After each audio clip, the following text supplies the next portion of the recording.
Hey everybody, welcome to today's video. I'm sure you've all watched racing on TV and maybe you've wondered what it was like in the work area.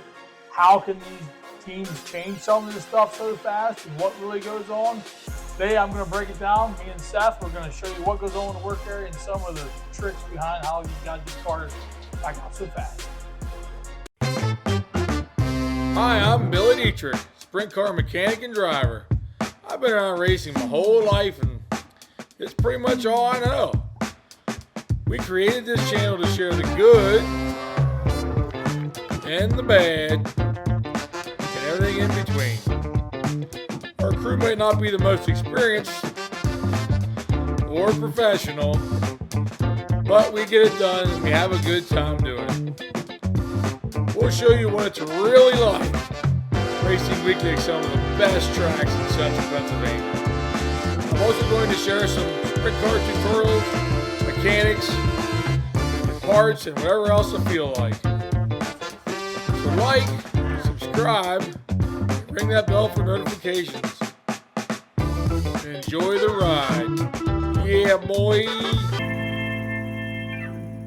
Okay, so if you're at the racetrack and you're watching the races, you see cars go into the work area, or if you're watching on Flow or Dirt Vision, probably one of the most common things you see is tires being changed. And we're going to kind of go over that with you on the rear tire and the front tire. So I got Seth here.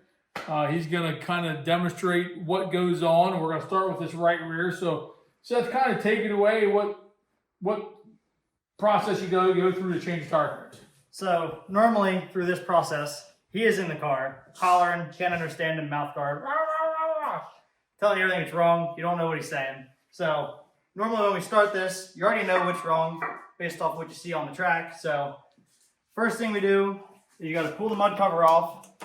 Normally it's not this easy because it's normally half smashed in, bent over. Normally you got to do a little quicker than this too. So then you throw that out of the way. Get in here. Normally there's a bleeder in. No bleeder for this, but pull the bleeder out and sit it down. Get in here with the wrench. Front is always breaking it loose. Throw the wrench down. Everybody's hollering. Hurry up! Spin it off. There's usually somebody here to take it off. Just like that. Wheels off, and you got our guy sliding the wheel back on. And you're rushing around, trying to get this back. By this point, somebody's already dropped the car. Somebody's yelling brake. Somebody else has a real wrench. Slam the wrench in here. And then at that point, you just send them right back out. No bleeder, no mud cover. Normally you don't have that much time. So that is how the right rear goes. Yeah, so if you got 2 minutes in the work area, obviously you can change the tire a lot quicker than 2 minutes. So if you don't have that luxury, say you're past halfway or it's a heat race or something, then you're just gonna get the tire changed, not worry about the bleeder, not worry about the wheel cover. So otherwise, if you have 2 minutes, you got time to put that on there if you just slice the tire. So one nut for both rear wheels, same on both sides. Spacing's the same, so it's just a matter of off and then back on. Normally, if you're in a wreck, you'll end up smashing the mud cover or the bleeder breaks out of it. So then you're short of bleeder. You need a mud cover. So at that point, you have another guy who was like, go get this or go get that. So then everybody's ready. That way, as soon as he comes in, boom, boom, boom, somebody jacks it up, somebody breaks it loose, you're ready to go again. And you already got the tire aired up. So that's an important thing too. The guys already have the tire pressure already set. That way there's no monkeying around with that too. So that's what it's like to change rear tire. All right, so we already showed you how the rear wheels, we change them in a hurry. So we're moving to the front wheels here. Way different up front here. So we got 5 nuts to hold the front wheels on. They're 3/8 studs. Take a 9/16 socket on the nut. Seth's going to demonstrate here. He's got his impact gun. We typically, can change this real quick because there's less pieces involved. So Seth, it's kind of like a NASCAR pit stop here, right? Got an impact, so. This isn't going to be NASCAR style. So, impact, somebody, if you have a couple beefy guys, they'll just pick it up. There's the dog. You just buzz it off quick.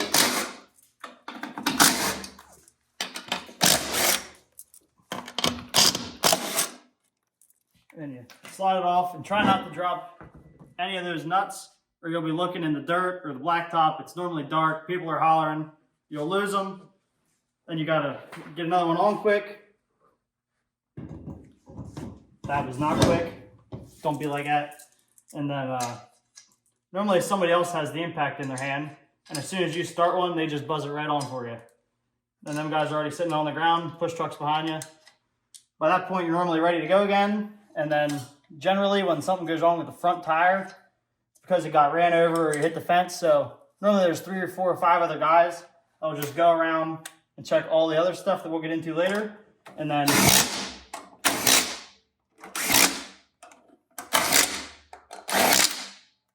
now your front tire's changed, ready to go back out there again. Yeah, so just to wrap up the tire stuff, typically that's as you can see, you could probably change that in 30 seconds or less. So that's easy. You guys in the work area are trained to do this stuff. Changing tires is quick. So that's probably going to be the easiest, less time consuming thing to change in the work area when you're watching. There you go. That's the tire changing. All right, so we're going to move on to the headers. Now you got to keep in mind the car's coming right off the track, so it's hot. Everything's hot. So this is one of the areas of the car that a lot of times typically it'd be on the right side. Through my experience, if somebody gets crossed up, a guy will hit him, smash the Nerf bar, smash the header. Okay, so that's going to demonstrate how this works real quick here. But keep in mind when you're watching these guys change headers in the work area, all of this stuff is hot, hot, hot. So Seth, take it away. So normally if somebody comes in, you get down here like this, you got to buzz. There's 7 nuts here. Buzz all of them off. You can't quite be wrapped up in it like I am right now because this is the exhaust, so it's pretty hot, pretty toasty. So how do you work around that? So Gloves. carefully, gloves. You gotta have gloves on for sure. Sometimes I've seen it where guys will drill holes into them here just to let the exhaust get out because this is smashed in if they don't have a lot of time. The best thing to do is not have to change a header because it's a pretty big deal. And you don't want to lose the gaskets here, which normally in the work area, it doesn't matter. I mean, you can see here, it take a little bit to get it off of there. But then you get that other one off. It's hot. Try not to hold it very long. And this can be a problem too sometimes. If you have too many hands in the way, normally one person is the best way. You start with the front, push it back. You'll see a lot of guys are hollering at each other because it's hot. They're hot because they're in the work area. Then just getting it started. Normally there's a header guard on here. So struggle to get them first couple started. Somebody else has the impact normally, and they'll go right behind you as soon as you get it started. We got 30 seconds, Seth. Let's go. So that's what it's like.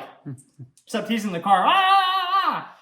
This is a tricky job because of the nuts. You know, you can fumble them real easy and drop them on the ground. It's not something you're going to have. You know, I don't want to say you're not going to have extra of, but typically, you know, you're not going to have a pocket full of header nuts. So the nuts are hot too. So yeah. when you're holding them in your hand, everything's hot. So everything's hot. when you're watching them change headers, which I remember seeing them change headers, I think at Lernerville, maybe it might have been a 17 car, the Outlaw car that really smashed the header in. The other thing about this is, which we have the Nerf bar off, there's a Nerf bar here. Where I'm standing, you cannot be standing. So, you know, when you're watching them change headers, that's what's going on. There's 7 nuts. It's hot. They're working fast. It ain't easy, is it? No. Normally, it's always more than one thing that happens if you're in the work area. It's not just a header or one thing. It's normally an abundance of things. There you go. Okay, so one of the most popular things goes on in the work area, I shouldn't say popular, unfortunate things goes on in the work area under the hood. When there's no other damage, the car's out on the track and all of a sudden it just stops running, is the MSD box. You see guys come in the work area all the time. Got a guy down here, he's prying the hood up. You got guys all over the car here, the driver's in the cockpit. And what they're doing is they're changing this MSD box. Now there's 2 different ways that guys generally mount this. The way I have it in my cars, I got the MSD box, the kill switch, and the tack all on one plate. So there's 2 buttons, and then there's another way where guys mount just the MSD box by itself, and everything else is separate. So I'm going to turn it over to Seth. He's going to show you how to change this. So normally, like he said, the driver's in the car. So you got to remember there's a big old seat here. That's in the way. It's a big guy like him, Danny. They know what's going on. You give them a flashlight to hold it for you because it's normally dark out. So normally, pull the hood up, unplug this wire, hopefully, and then the wire off the top. Then there's these 2 buttons here and here. So pop them off. Usually there's a guy holding on to this. Pull that out of there, and then it pulls right off. Yeah, so, you know, at this point in time, the next guy's going to have the other one already ready. We'll throw that back in here. Try and line it up quick. Lose your Zeus buttons. Seth lost his Zeus buttons. He's out of practice. It's November. He hasn't worked on a race car in a while. Get your holes lined up. Now, when you're in the work area, you try and get all the fasteners on, but if you just get one, sometimes that's all you get. And then you hook it back up. Then you go back through and you hook all your wires back up. And at this point, normally there's a guy under the hood already that has this done. They're hollering, ready to push. And you hope you don't lose any wires. If you lose a wire, it's dark, you're trying to find it, it's a problem. So if you don't get them, if you don't get these 2 hooked up, this is the wire, coil wire goes from the MSD box to the top of the generator, the mag. And this also is the connection from the MSD box to the generator. If these 2 ain't hooked up, you're not going to have any spark. This 3rd one is just a ground wire. It will run without that, although it may not like it. So, yeah, that's what they're doing when they're changing MSD boxes. You know, it's always kind of hectic down there. Like Seth said, you got 3 or 4 guys, and it's dark, but that's what they're changing. All right, now we're going to move on to the wings. You know, obviously the wings get tore up all the time. Front wings probably more common as far as being able to, I'm going to say a lot of times the front wing can have just damage by itself without being flipped over. You run into something, somebody hits you or whatever, you smash your front wing. So we're going to demonstrate how we change this wing. I'm going to do the back 2 bolts. There's 4 mounting points for the wing, and I'm going to buzz these off, and then we'll hand it over to Seth. So, the 5/16 bolts, 3/8, I'm sorry, a 1/2-inch nut, and a 1/2-inch wrench, I can say. 2 on each side, you buzz them off. There you go again. I dropped the nut, which is why I'm sitting in the car and not working on it. So, that's why he'd be getting hollered at right now from me, saying, "What are you doing? You're going to get back out there." All right, so Seth's going to do the front. So in the front up here, we already have the bumpers off. So it's normally not this easy, but here you'll see we got 2 bolts here. And sometimes these will break off where they're welded on. Then you run into a whole other world of problems. So buzz these off, not drop the nut like somebody else. And then pull both your bolts out. Now you're ready to rip the front wing off, which is a problem sometimes. So that's the front wing off the car. And then somebody already has a new one. And these will break off. Sometimes the back ones will break too if you hit something hard enough. So those will actually break off as well. Then you got a whole other world of problems, and you just go back out with no front wing if you have to. So just for the purpose of the video, and we're going to assume that that didn't break off. But one thing that does break off more often than that are these posts. So these posts can either be aluminum or steel. These particular ones are aluminum. And what happens is they'll shear off right here. You know, as you can see where it was down in where the never see stops. A lot of times they'll hit something, shear that off, and that creates a whole other world of problems. So if you see a guy up here, you get the front wing off, and he's got a screwdriver or a pair of pliers in here working, that's what he's doing, trying to get the busted off part of the wing post out of the frame. And then the spare wing, like Seth said, is already ready to bolt on, so we'll just throw this back on. Yeah. Really, it doesn't take long. One person can kind of hold the whole thing.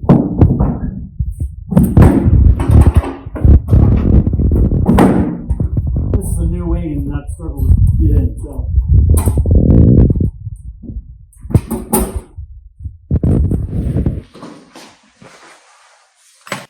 See, he just picked up the nut off the ground that he dropped. And normally when you're in a rush, it's not as easy because there's more hands in the way, more people trying to do more. You'll see people start hollering.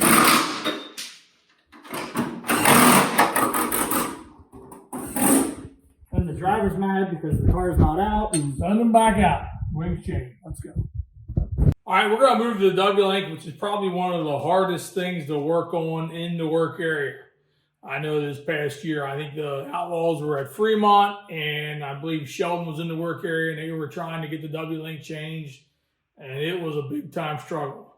So I'm going to show you how to take the Wlink off. Keep in mind, a lot of times there's other shit going on here as far as damage, but you'll get the gist of it here. So the Wlink is this thing right here. It's also referred to as a Jacob's ladder.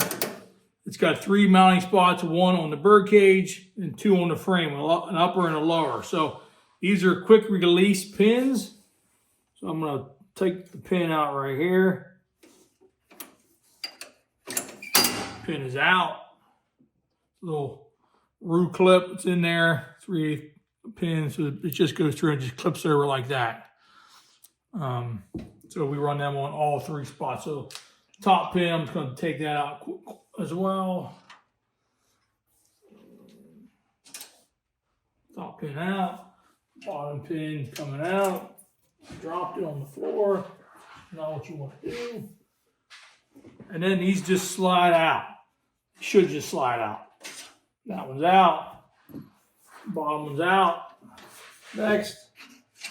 At this point in time, you're going to remove this Wlink. And I want to show you something here. So,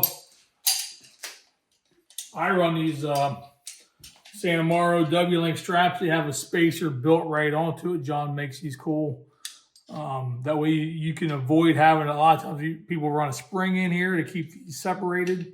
It's because of this distance in here. So you want to keep it pushed out so it is not on a bind. So I run them. A lot of guys run springs in there, so then you got these springs flying everywhere. So in the case that you're changing this in a hurry, you don't really worry about that because you're just trying to get back out. But a lot of times this is what happens here is these straps will actually bend on impact from the side, or sometimes this is made of steel. This will actually bend also, or you'll knock these ears off the end here. So got the old one off, get the new one, put it back on, we're in a hurry. Just imagine the fuel tank being on here, so you can't get in here. The panel's on here, you can't get in here. You're trying to get all this stuff done, and you just don't have much room. So these guys that can do this in a hurry and get it done successfully, they're doing a hell of a good job. The top one's in, bottom one's next. I'm leaning over the tire because that's pretty much the best way to get in there. Sometimes it's quicker to do this one on the outside. That's in there. Yep. One. And there you go. That's why there's always a variable. There we go. I had the pin in too far. Pins are in. Get your clips in there. Pretty easy. And that's what it's like to try and change the Wlink in the work area.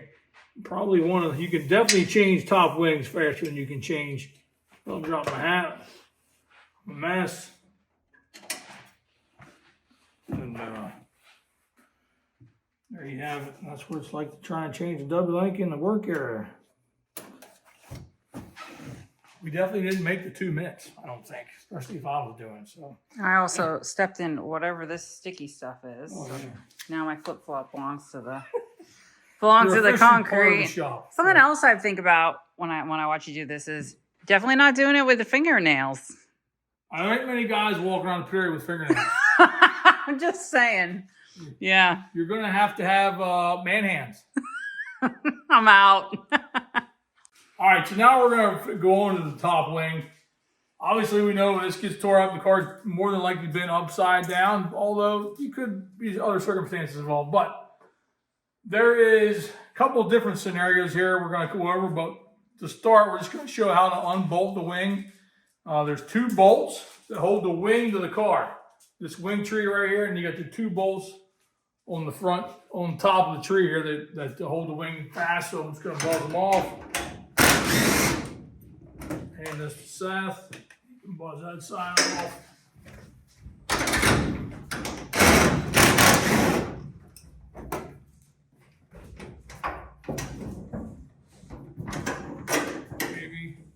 So let's just take the wing. We're gonna pick the wing up and we're gonna actually come right around and sit right over there. Ready? Wing up, wing back. All right, wing down. So it's that easy just to take the wing off. So the 2 bolts takes the wing right off. Now that's the best case scenario. Nothing else is bent. Maybe you just busted the panels up or whatever. And comes off. Now I'm going to show you something over here real quick. You may be wondering what holds it on in the front or how it comes off so easy. So these, we call these runners, and these runners have a slot in the front, or it would actually be the back side of the wing, but it's slotted here for the T-post. So you can slide the wing all the way forward. If you want to come around to the side here, Heather, you can look at these T's right here and how they are T-shaped. So the wing actually rides right here on the round part of this, and the T keeps it from going all the way up. So you basically just get this T in that slot, you pick it right off. That's all you gotta do to get the wing off. 2 bolts, boom, comes right off. All right, so in the case that there's more bent than just the actual wing, just say these T-posts are bent. This is similar to the front wing. You take your 1/2-inch tools, 1 bolt holds each one of them on, you buzz them off. Comes right out, both sides. These are notched, where this bolt, you run see that notch right there. When you look at this hole that the bolt comes out of is inside the diameter of the frame there, which is why it's notched. So that keeps the post from pulling out. So if the T-posts are bent, you just need more tools, buzz them out, slide them back in, get them lined up, just like so. Get your nut on there, maybe, and you can have them changed pretty quick. Now, more than likely, that's crooked, but that don't matter because we're not going back out on track right now. But more than likely, if the T-posts are bent, you got some more damage back here. So the wing tree itself, and then you got your wing cylinder. The cylinder is attached with 1 bolt right there, and then the tree is attached with 2 bolts back here. So if indeed the wing tree is also bent, I've seen guys do it a couple different ways. They'll buzz this bolt out here, take that off. So it's got the tools right there. We'll buzz this off. That comes out. So then the tree is free. So some guys will pull the pins out, which are already out, and they'll slide this tree right off. All the way up, all the way off. Okay, so there's less tools involved. Then they'll slide the new tree right back down over. But in the instance where that's not good enough, and you're not prepared to do it that way, 2 more bolts, 9/16. You buzz them off. Then you got all new hardware you can put on the top wing. So just buzz them right off. Easy enough. 1 bolt, 1 nut each side. At that point in time, you're probably getting pretty close to your 2 minutes in the work area if you have to change all that stuff. So if you're watching them change the wings in the work area, and all they do is take the 2 bolts out of the top, you know there's no other damage. You got the T-post we talked about, but if there's more extensive damage, they got to pull it all apart. Sometimes it actually bends this cylinder, and that's a whole other story. So that's what it's like changing the top wing in the work area. Well, hopefully you learned something in our video here. I know it's something different. We've kind of put our brains together on what we should talk about and some of our past experiences. Now, if you're watching on TV or you're sitting in the stands and you wonder what's going on, maybe now you know a little bit more about how they do it so fast. So thanks to Seth for stepping in. Yep, normally I do it at the track anyway. A lot of people, Jordan Gibler, if you watch, I'm with you sometimes. Seth runs all over the pit area. When somebody comes to work here, he has to be Johnny on the spot, right? Ethan Stutz, he's another one. That's really the only person I can think of. But yeah. Yeah, so when you're seeing people running around, Seth's one of them guys in the pit area. So anyway, if you have any questions, comment below by all means. We'd like to hear from you. I'll try to answer them. Like, subscribe, please subscribe. We're trying to get our subscribers up. And we'll see you in the next video.